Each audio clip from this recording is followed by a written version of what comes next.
আপনারা দেখছেন উত্তর দর্পণ, আমি অনুসোয়া। বিস্তারিত খবরের আগে শিরোনাম এক ঝলকে। অনন্ত মহারাজকে সঙ্গে নিয়ে মনোনয়ন জমা নিশীথের, জয়ের বিষয়ে আশাবাদী।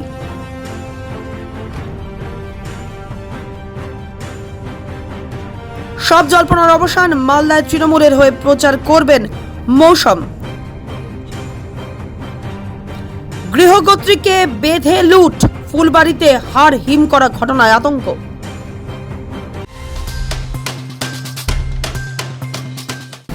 এখন সংবাদ বিস্তারে।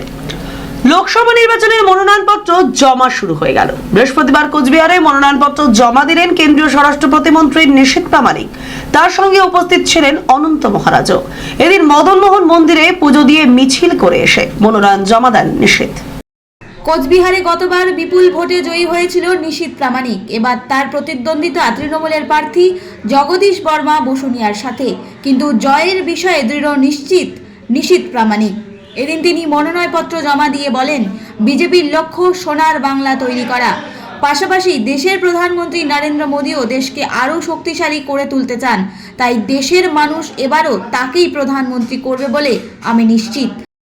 যে আপনারা দুহাত ভরে আশীর্বাদ করবেন, আপনাদের অকৃপণ আশীর্বাদ এর আগেও যেভাবে করেছিলেন আমাদের সঙ্গে ছিল, সেই আপনাদের অকৃপণ আশীর্বাদ শুভকামনাই আমাদের পথ চলার প্রেরণা যোগায় এবং আপনাদের কাছে সেটাই চাইব, যাতে যেভাবে আপনারা আপনাদের শুভাশীর্বাদ করেছিলেন এখনো সেটা নিশ্চিতভাবে আপনারা করে যাবেন। এবং আমরা যে অঙ্গীকার দিয়েছিলাম যে এই বাংলাকে আগামী প্রজন্মের বাসযোগ্য করে যাব এবং সেই সঙ্গে সঙ্গে যেখানে যেখানে অন্যায় হবে সেই অন্যায়গুলোর প্রতিবাদ করব, মানুষের পাশে দাঁড়িয়ে মানুষের পাশে থেকে। পাশাপাশি এদিন এসইউসিআই এর দিলীপ বর্মাও মনোনয়নপত্র জমা দেন। আমি 100% আশাবাদী নির্বাচনে জেতার ক্ষেত্রে, কারণ বেশিরভাগ গ্রামের যে মানুষ আছে 10-20 জন মানুষ বাদ দিলে সমস্ত মানুষ হচ্ছেন কেন্দ্র এবং রাজ্য সরকারের যে জনবিরোধী নীতি, তার নীতির দ্বারা তারা নিপীড়িত। ফলে একটা বুথে যদি 700 জন ভোটার হয়, তার হচ্ছে 680 জন মানুষই হচ্ছে কেন্দ্র এবং রাজ্য সরকারের জনবিরোধী নীতির প্রতি হচ্ছে নিপীড়িত। এবং সেই সমস্ত মানুষ এসইউসিআই দল সাধারণ মানুষের জন্য লড়াই সংগ্রাম করবে, তারা এসইউসিআই দলের পক্ষ থাকবে। এই জন্য আমি 100% আশাবাদী। ভারত বাংলাদেশ সীমান্তবর্তী এলাকায় কাঁটাতার পেরিয়ে প্রচার সারলেন দক্ষিণ মালদা বিজেপি মনোনীত প্রার্থী শ্রীরূপা মিত্র চৌধুরী। বৃহস্পতিবার প্রায় 300টি পরিবারের সাথে কথা বলেন তিনি। ভোট আসে, ভোট যায়, তবে সমস্যার সমাধান হয় না ভারত বাংলাদেশ সীমান্তবর্তী এলাকাবাসীদের। প্রতিদিন বিএসএফ গেট খুললেই এপারে এসে পানীয় জল কিংবা রোজগারের ব্যবস্থা করতে পারেন তারা। স্বাধীন ভারতের নাগরিক হয়েও দীর্ঘদিন সীমান্তে কাঁটাতারের ওপারে রয়েছে প্রায় 300 পরিবার। এদিন তাদের সঙ্গে দেখা করে কথা বললেন শ্রীরূপা মিত্র চৌধুরী। এদিন তিনি বলেন, এই এলাকার সাংসদ ভোটে জেতার পর কোনোদিনই স্থানীয়দের খবর রাখেননি, এমনকি রাজ্যের মুখ্যমন্ত্রী কোনোদিনও তাদের খোঁজ নিতে আসেননি। এলাকার মানুষরা স্বাধীন ভারতের হওয়া সত্ত্বেও পরাধীনভাবে থাকতে হচ্ছে তাদের। শাসন, গরিব কল্যাণ, যদি যথার্থ সুশাসন পশ্চিমবাংলায় থাকতো তাহলে এদের অবস্থা এরকম হতো। আজকে যদি সেবা ভাব নিয়ে আমরা পরিষেবা দিতে পারতাম তাহলে এদের মাথার ছাদ হতো। প্রধানমন্ত্রী আবাস যোজনা একটা সরকারি স্কিম, কিন্তু এরা পেলেন না কেন? জল জীবন যোজনা একটা প্রধানমন্ত্রী নরেন্দ্র মোদীজির একটা স্কিম, সেটা এনারা পেলেন না কেন? যদি সেবার ভাব নিয়ে আমরা অ্যাডমিনিস্ট্রেশনকে চালাই তাহলে তারা পেতেন। এবং গরিব কল্যাণ, যেটা আমরা অন্তোদয়ের কথা বারবার বলছি, আজকে 80 কোটি দেশের মানুষ তারা ফ্রি রেশন পাচ্ছেন, কিন্তু এনাদের কথা আমরা ভাবলাম না কেন? তো আমরা যদি আমাদের প্রশাসনিক কাঠামো, পরিকাঠামো, সেটা যদি সেবা সুশাসনের মধ্যে রাখি তাহলে এই ধরনের নেগলেক্ট এবং ডেপ্রিভেশন কোথাও হবে না। অপরদিকে শ্রীরূপা চৌধুরীকে কটাক্ষ করে রাজ্য তৃণমূল কংগ্রেসের সহ সভাপতি কৃষ্ণেন্দু নারায়ণ চৌধুরী বলেছেন, প্রার্থী শুধু বড় বড় কথাই বলতে পারে, ভোট পেরালে সব কথাই ভুলে যাবেন তিনি। যদি এমপি কিছু না করে তো উনি করতে পারতেন, তো ধরে ধরে এনে, সেটা পারলেন না। উনি তো কন্টেস্টিং এ প্রচুর ভোট পেয়েছিলেন, সেই ভোটগুলো মিসইউজ করেছেন। সুতরাং এইসব মানুষকে বোকা বানিয়ে কিছু হবে না। উনার ওই যে বলছে না সবাই এখন, যে উনি নিজের নাম চেঞ্জ করে নির্ভয়া দিদি বলছিলেন, এখন সবাই বলছেন নিরুদ্দেশ দিদি।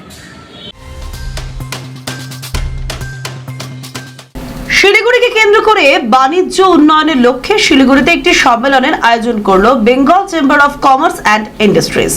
এই সম্মেলনে বাংলাদেশের deputy high commissioner, Nepal India chamber of commerce ও ইন্ডাস্ট্রিজের প্রতিনিধিরা ভারতের সঙ্গে দুই দেশের বিনিয়োগের সম্ভাবনা নিয়ে আলোচনা করেন।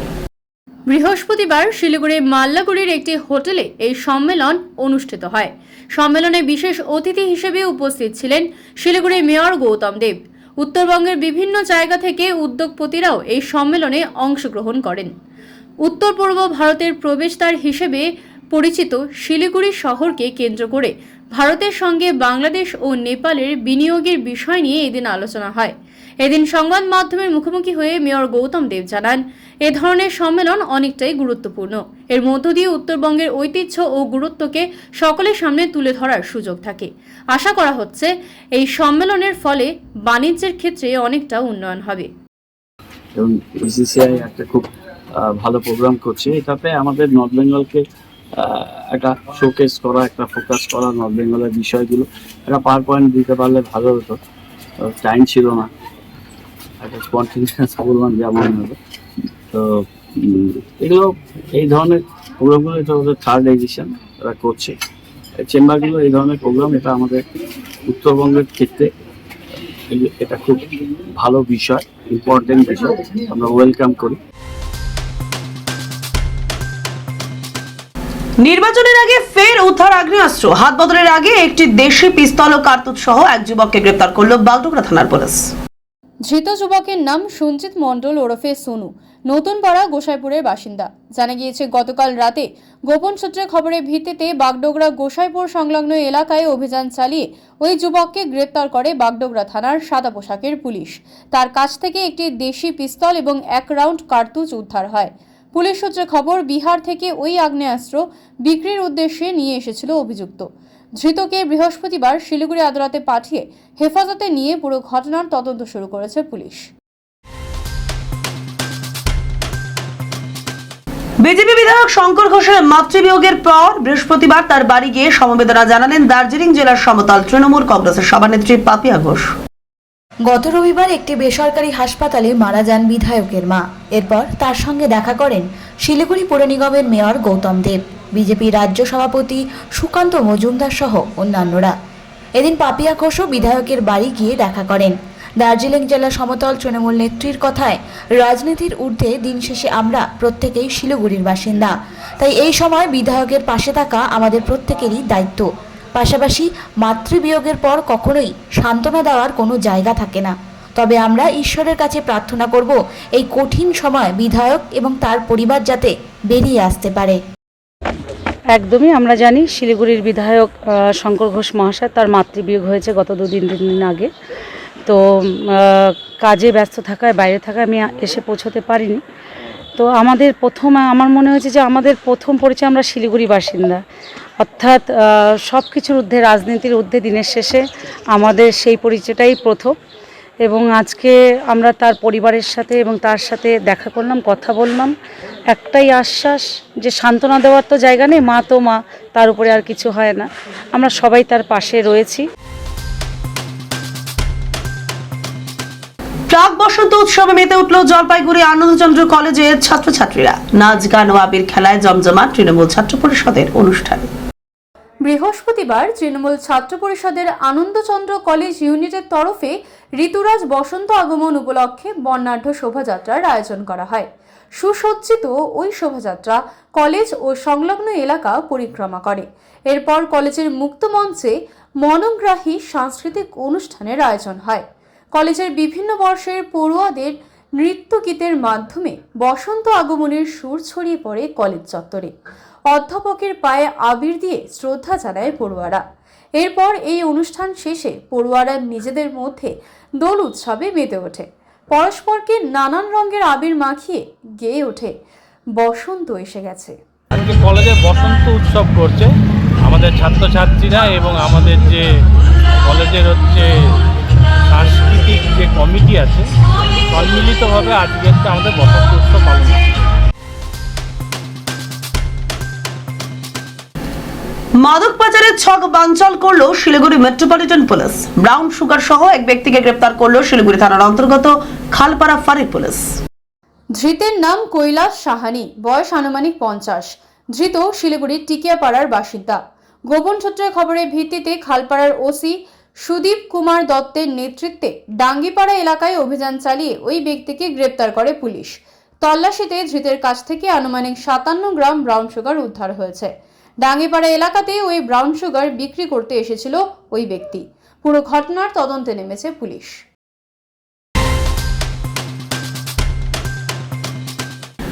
দলকে জেতাতে অনুগত সৈনিক হয়ে লড়াই করব।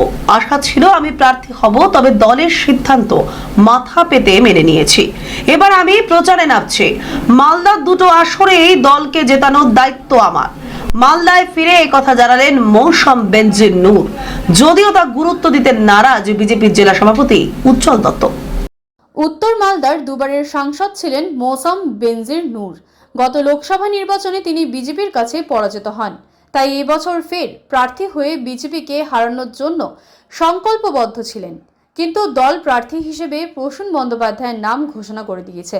তাই এবার এই প্রার্থীকে জেতাতেই কোমর বেঁধে মাঠে নামতে চলেছেন মৌসম। তিনি বলেন, 19-এর নির্বাচনে বিজেপির কাছে তিনি হেরে যান। সেবার একই পরিবার থেকে দুজন দুই দলের হয়ে প্রতিদ্বন্দ্বিতা করায় তার ভোট ভাগাভাগি হয়েছিল। তার লাভ তুলেছিল বিজেপি। তবে যাই হোক, তাদের নেত্রী এবং দল সিদ্ধান্ত নিয়েছে প্রসূন বন্দ্যোপাধ্যায়কে প্রার্থী করার। দলের একজন সৈনিক হিসেবে সেই সিদ্ধান্তকে তিনি স্বাগত জানান। অসুস্থ থাকার কারণে তিনি কিছুদিন কলকাতায় ছিলেন। ব্যক্তিগত কাজে দিল্লিতেও যেতে হয়েছিল তাকে। এবার মালদায় ফিরে এসেছেন তিনি। প্রার্থীর হয়ে অবশ্যই প্রচারে নামবেন। অন্যদিকে এই প্রসঙ্গে উত্তর মালদার বিজেপি সভাপতি উজ্জ্বল দত্ত বলেন, এই এলাকায় স্থানীয়রাই জয় পায়। গতবারের জয়ী প্রার্থী এবারও জিতবে। বহিরাগতদের এখানে কোনো স্থান নেই। এইটা পুরোপুরি বেসলেস কথাবার্তা। দেখুন, আমি উত্তর মালদার দুবারের সাংসদ ছিলাম, ডিস্ট্রিক্ট প্রেসিডেন্টও ছিলাম। অবশ্যই আমার একটা এক্সপেকটেশন ছিল, কারণ কি এর আগের বার আমি 2019-এ বিজেপির কাছে হেরে গেছিলাম এবং যেভাবে লড়াই হয়েছিল, একই ফ্যামিলি থেকে আমরা দুজনে দাঁড়িয়েছিলাম, দিয়ে ভোটটা ভাগাভাগি হয়েছিল। তো বিশেষ করে এবার আমার খুব ধারণাও ছিল যে আমি টিকিট পেলে জিতবো এবং একটা এক্সপেকটেশনও তৈরি হয়েছিল বিজেপিকে হারানোর জন্য। যাই হোক, আমাদের নেত্রী এবং দল সিদ্ধান্ত নিয়েছে যে এখানে প্রসূন ব্যানার্জি প্রার্থী হবেন এবং সেই ডিসিশনকে দলের একজন সৈনিক হিসেবে আমি ওয়েলকাম জানাই। কোচবিহারে মুখ্য স্বাস্থ্য আধিকারিকের নিরাপত্তা রক্ষী শ্যাম সুন্দর নার্জিনারি মৃত্যু আত্মহত্যা নয়, অভিযোগ তুলে পূর্ণ তদন্তের দাবি রক্ষীর পরিবারের। জানা যায়, গতকাল রাতে কোচবিহারের মুখ্য স্বাস্থ্য আধিকারিকের বাংলো থেকে তার নিরাপত্তা রক্ষীর অস্বাভাবিক মৃতদেহ উদ্ধার হয়। ঘটনার পর পরিবারের দাবি তিনি আত্মহত্যা করতে পারেন না। এরপর বৃহস্পতিবার সকাল 11টা নাগাদ মৃত নিরাপত্তা রক্ষীর পরিবারের সদস্যরা কোচবিহার কোতোয়ালি থানায় দ্বারস্থ হন। সেখানে তারা সাংবাদিকদের মুখোমুখি হয়ে জানান, মৃত শ্যাম সুন্দর নার্জিনারি আত্মহত্যা করেননি, তাই তার মৃত্যুর পূর্ণ তদন্ত করা হোক। আমার ভাই পুলিশে চাকরি করে এবং সিওএমএসের বডিগার্ড ছিলেন। গতকালকে রাত্রে আমরা হঠাৎ করে শুনলাম যে সুইসাইড করেছে, কিন্তু আমরা যেটা এখানে দেখলাম, দেখার পরে কিছুতেই আমাদের মনে হচ্ছে না এটা সুইসাইড কেস। এবার ভালো লোকটা সিওএমএসের সাহেবের সাথে ডিউটিতে থাকার পরে তারই কোয়ার্টারের পাশেই ওদের রেস্টরুম আছে, সেই রেস্টরুমে নাকি সে সুইসাইড করেছে এই কথা বলেছে। এবার আমরা যখন এসে দেখি, দেখার পরে তো আমাদের সন্দেহ হলো যে এটা কোনো মতেই সুইসাইড করতে পারে না। আর ও যে ধরনের ছেলে, ও কোনো দিনই সুইসাইড করতে পারে না। আমরা ধোঁয়াশার মধ্যে আছি। নির্বাচনের আগে মানুষের দৃষ্টি আকর্ষণ করতে নতুন চমক বাজারে। 8 থেকে 80 প্রায় প্রত্যেকের জন্যই বাজারে মিলছে বিভিন্ন রাজনৈতিক দলের টুপি, টি শার্ট, ধুতি, কুর্তি, শাড়ি প্রভৃতি। আর এতেই লাভের মুখ দেখছে বিক্রেতারা। নির্বাচনের দিন ঘোষণা হতেই প্রতিটি দলই নেমে পড়েছে প্রচারে। এর মাঝে বাজারে বাজারে নজর কাটছে বিভিন্ন ডিজাইনের জামাকাপড়, যা মূলত দেখা যাচ্ছে মুখ্যমন্ত্রী মমতা বন্দ্যোপাধ্যায়, প্রধানমন্ত্রী নরেন্দ্র মোদী এবং বিভিন্ন মন্ত্রীদের ছবিতে আঁকানো। বিক্রেতা অমিত ভানসালির কথায়, প্রতি বছর নির্বাচনের আগে এমন ধরনের জামাকাপড় বিক্রি হয়। তবে এবছর বিক্রির সংখ্যাটা একটু বেশি, যার মধ্যে বেশিরভাগই তৃণমূল সমর্থকেরা কিনছেন। তবে পাল্লা দিয়ে বিক্রি হচ্ছে বিজেপির পতাকা সহ জামা কাপড়ও। তিনি আরও বলেন, শিলিগুড়ি মহাবিস্তান থেকে এ ধরনের জামা কাপড় উত্তরবঙ্গের বিভিন্ন জেলায় পাঠানো হয়, যেমন রয়েছে কোচবিহার, জলপাইগুড়ি, মালদা, এমনকি পার্শ্ববর্তী রাজ্য আসামেও এ ধরনের জামা কাপড় পৌঁছে যায়। हमारे यहाँ प्रत्येक राजनीतिक पार्टी के झंडे, साड़ी, बैनर, टोपी, बैच जो भी चाहिए सब पार्टी के ये मिलते हैं। और अभी माने माल ज़रा कम बिक रहा है, क्योंकि अभी पूरी जोर से कैंडिडेट का डिक्लेयर नहीं हुआ है। हो जाने के बाद माल हम दे सकेंगे कि नहीं दे सकेंगे, ऐसी व्यवस्था ये है डिमांड, क्योंकि प्रत्येक बार बहुत ज़्यादा होता है। सबसे ज़्यादा माल अपने इस एरिया में और अगल बगल के एरिया में अपने सबसे ज़्यादा डिमांड रहता है टीएमसी का। उसके बाद आपको सीपीएम का भी बहुत ज़्यादा डिमांड रहता है, बीजेपी का भी डिमांड रहता है, कांग्रेस का बहुत कम रहता है अन्य दलों की भांति। और जैसे भी डिमांड आएगी हम चेष्टा करते हैं कि फुलफिल करेंगे। ভারী বৃষ্টিপাতের ফলে ধস নামল পশ্চিমবঙ্গ সিকিমের লাইফলাইন 10 নম্বর জাতীয় সড়কের লিকোভির এলাকায়। এই ধসের ফলে বিঘ্নিত হলো যান চলাচল। গতকাল রাত থেকে হওয়া ভারী বৃষ্টিপাতের ফলে ওই রাস্তায় ধস নামে। ধসের কারণে কালিম্পংগামী গাড়িগুলিকে লাভা গুরুবাথান হয়ে ঘুরপথে পাঠানো হয়। জানা গিয়েছে সম্পূর্ণভাবে রাস্তা স্বাভাবিক হতে বেশ খানিকটা সময় লাগবে। অন্যদিকে লাগাতার বৃষ্টি হওয়ার কারণে ক্রমশই পাহাড়ের উপর থেকে মাটি ও পাথর ভেঙে পড়ছে। তবে বেলা বাড়ার সাথে সাথে ওই পথ দিয়ে একমুখী যান চলাচল শুরু করা হয়। ফুলবাড়িতে বৃহস্পতিবার গভীর রাতে পরপর 5টি বাড়িতে চুরি ও লুটপাট। ঘটনার খবর পেয়ে পৌঁছায় নিউ জলপাইগুড়ি থানার পুলিশ। জনবহুল এলাকায় এভাবে দুঃসাহসিক চুরি হওয়ায় আতঙ্ক ছড়িয়েছে স্থানীয়দের মধ্যে। জানা যায়, গতকাল গভীর রাতে ফুলবাড়ি 2 নম্বর গ্রাম পঞ্চায়েত রাজীবনগর এলাকায় পরপর 5টি বাড়িতে লুটপাট চালায় দুষ্কৃতীরা। এরপর খবর দেওয়া হয় শিলিগুড়ি মেট্রোপলিটন পুলিশের আওতায় নিউ জলপাইগুড়ি থানায়। পুলিশ ঘটনাস্থলে পৌঁছে সিসিটিভি ফুটেজ খতিয়ে দেখে দুষ্কৃতীদের খোঁজ শুরু করেছে। এদিন স্থানীয় সূত্রে জানা যায়, এলাকার ইভা রানী মণ্ডল, দীপঙ্কর দেবনাথ, ক্ষিতীশ রায়, জয়া বৈরাগী, সাধন চন্দ্র, নিতাই চন্দ্রর বাড়িতে লুটপাট চালায় দুষ্কৃতীরা। পুরো ঘটনায় তদন্তে নেমেছে নিউ জলপাইগুড়ি থানার পুলিশ। ওই রাত্রেবেলা 3টা লোক আসছিল, আইসা গেটের সামনে গেট করতে ভাঙতে পারে নাই। তারপরে আমাদের পাশের বাড়িতে গেছে, ওখানটায় গিয়ে ওদের টচবেল গেট লাগানো ছিল, ওটাকে তালাটাকে ভাঙতে চাইছে, বাইরে পোড়া। তখন আমরা বুঝতে পারছি, উঠে গেছিলাম। উঠে তখন 3টা চোরকে আমরা এইখান থেকে বাজার অবধি নিয়ে গেছিলাম, কিন্তু বাজারে চৌকিদারের কোনো খবর ছিল না। চৌকিদার 3টা যে 2টা চৌকিদার, ওরা কেউ তখন আসে নাই। অনেক কুকুর ছিল তখন, আর আমরা ছিলাম। আমরা এত চেঁচাচেঁচি করলাম, কেউ উঠে আপনার তাড়া করছেন একদম? হ্যাঁ, আমরা তাড়া করে মার্কেট অবধি নিয়ে গেছিলাম। আপনার তো এখানে সিসি ক্যামেরা আছে, সিসি ক্যামেরাগুলো সবগুলো করে দিয়েছিল, আপনার উপর দিকে উঠে দিয়েছিল মুখগুলো। শেষ করার আগে খবরের শিরোনাম আরো একবার। অনন্ত মহারাজকে সঙ্গে নিয়ে মনোনয়ন জমা নিশীথের, জয়ের বিষয়ে আশাবাদী।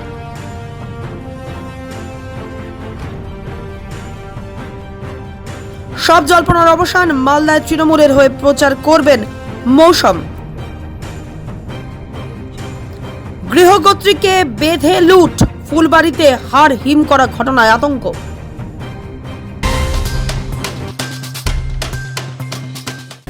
এখনকার মতো এ পর্যন্তই। দেখতে থাকুন উত্তরের দর্পণ, উত্তরের প্রাণের স্পন্দন।